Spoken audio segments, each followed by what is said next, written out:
will grab this chance to talk to our candidates ngayong puntong ito mga kaibigan. Okay, so kakausapin po natin isa-isa ang ating mga kalalakihan ngayong hapon ito. Let's start with candidate number 1, please.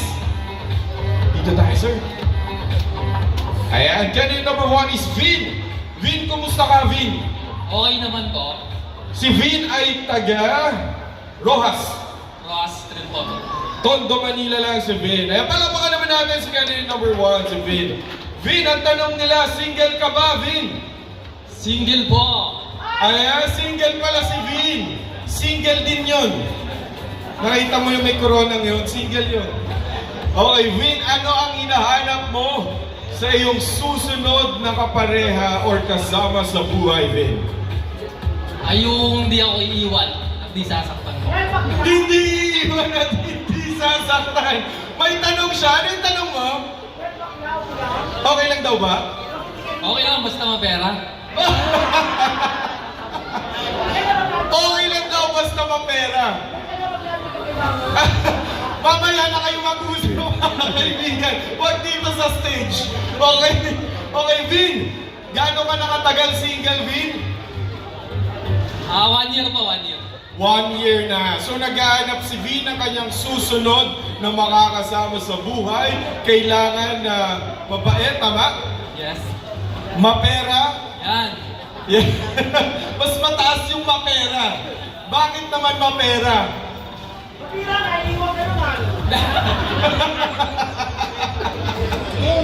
Bakit mapera? Para maganda yung buhay. Para maganda yung buhay.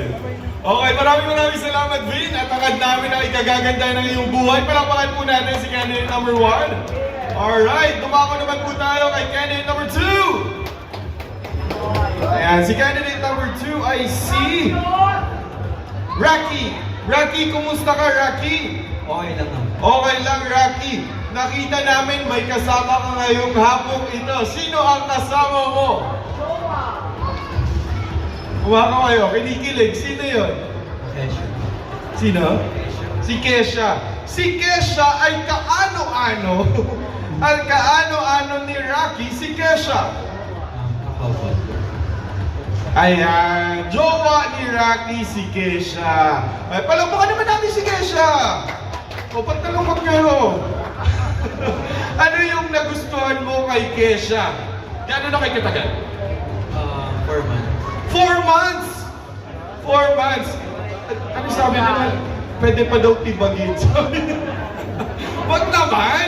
Ito naman, no? Hangan natin yung kaligayahan nila. Okay, ano yung nagustuhan mo kay Kesha? She like a child. Like, kung paano siya daw siya, and, ay, She's like a child. So you're like a father? maybe. Baby, ayan. Inaalagaan niya kasi si Kesha like a father. Hindi naman. Like a complete packaged boyfriend. Tama ba yun? And also, More love life to come din. Hindi. for now, more tayo sa growth and hoping mag-successful tayo one day lahat. Ayan. Kasama tayo dun lahat. Maging successful tayo. Palakpakan po natin mga kaibigan si Rocky. Maraming salamat, Rocky. At kay Kesha. Maraming. O, asan na yung mga taga-suporta ni candidate number 3? Palakpakan naman dyan.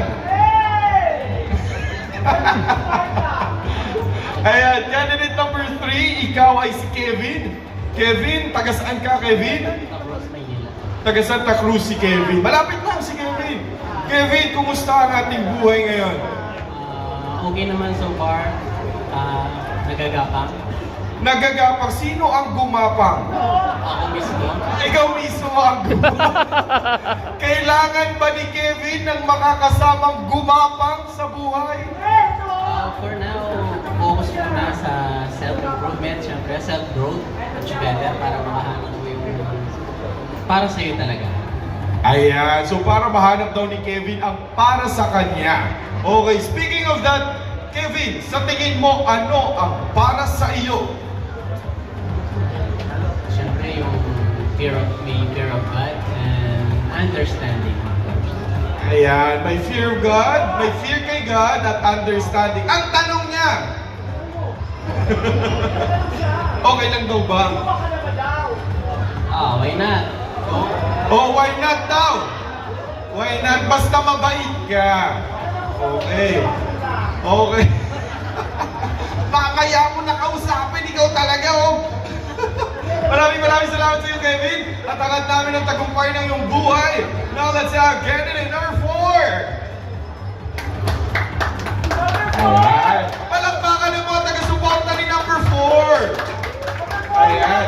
Alam mo, ang number 1 supporter ko, kakulay nung trunks mo. Yun, naka-orange na yun. Kanina pa siya pumapalakpak sa'yo. Ikaw ay si Alexis. Alexis, kumusta ka ni Alexis? Okay naman po. Okay naman, di naman kayo nabasa? Nabasa ko. Nabasa. Sino ang gustong... Sino ang gustong... Mabasa? Mabasa? Hindi kasi mabasa. Sino yung gustong makasama si Alexis? Kahit umuulan. Siya, ikaw. Okay. Alexis, ikaw naman tatanungin ko, Alexis, kasi medyo umuulan sa labas, diba? Kung bibigyan ka ng pagkakataon, magkaroon ng chance na pumili ng isang tao na makakasama mo na sumuong sa ulan at sa baha, ano ang qualities ng tao na yon? Mabait po. Mabait. Sige, pamalakpak ang mga mababait! Palakpak ang mga mababait. Sabi ko sa iyo, ang lakas ng palakpak nung naka-orange na yun. Okay. Ano pa bukod sa mabait? May takot sa Diyos. May takot sa Diyos. Alright. Okay. You know, very important talaga na dapat may takot sa Diyos. Kasi ngayon, halos wala nang takot yung mga tao, di ba? Kaya madaming kasalanan ang nagagawa sa mundo. Yan. Okay. Ito, Alexis, kung ikaw ay bibigyan ng pagkakataon na maisakatuparan ng isang hiling mo ngayong Pasko, ano ito, Alexis? Bahay po. Bahay. Straight to the point, ang gusto ni Alexis ay bahay. Sino dyan ang may extrang bahay? Ayan. Okay, Alexis, maraming salamat at hangad namin na maisakatuparan mo. Ang mahiwagang resulta ngayong gabing ito. And with that being said, ladies and gentlemen, I'd like to request Sir Jonathan Alegre to award our winner or winners for today.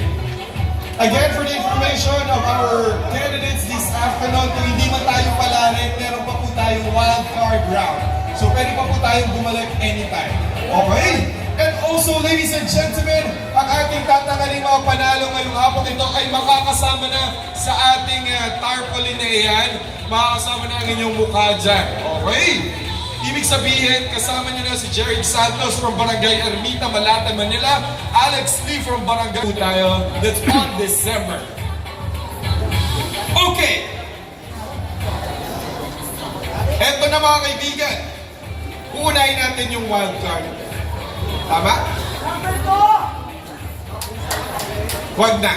Yung winner na lang. Okay.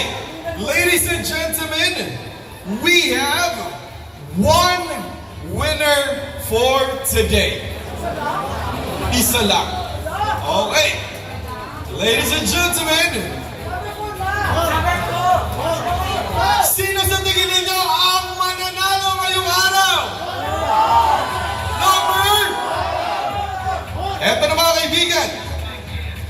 Ladies and gentlemen, Manila's Finest Hops, Year 11 Second Elimination Round winner is Hop number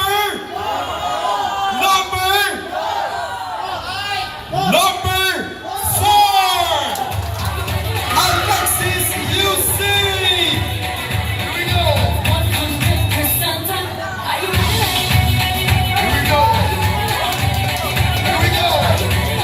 Congratulations!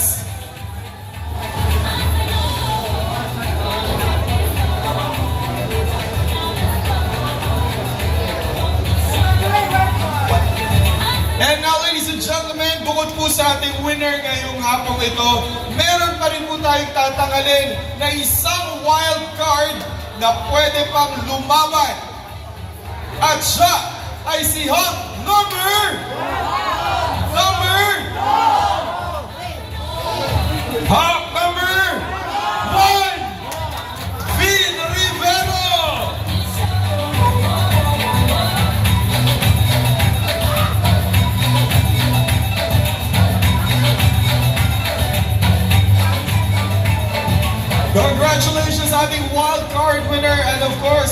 winner for this afternoon. Alright mga kaibigan, maraming salamat po muli sa pagsama sa atin. Again, next week po, Biyernes po tayo magkikita-kita mga kaibigan. At sa mga kaibigan po natin dyan, mamaya po nasa Mile Marathon po ako sa Cavite. Magkita-kita po tayo doon mamaya. That's 2 o'clock in the morning. Once again, ladies and gentlemen, my name is Felix Neal. Maraming salamat and I'll see you all.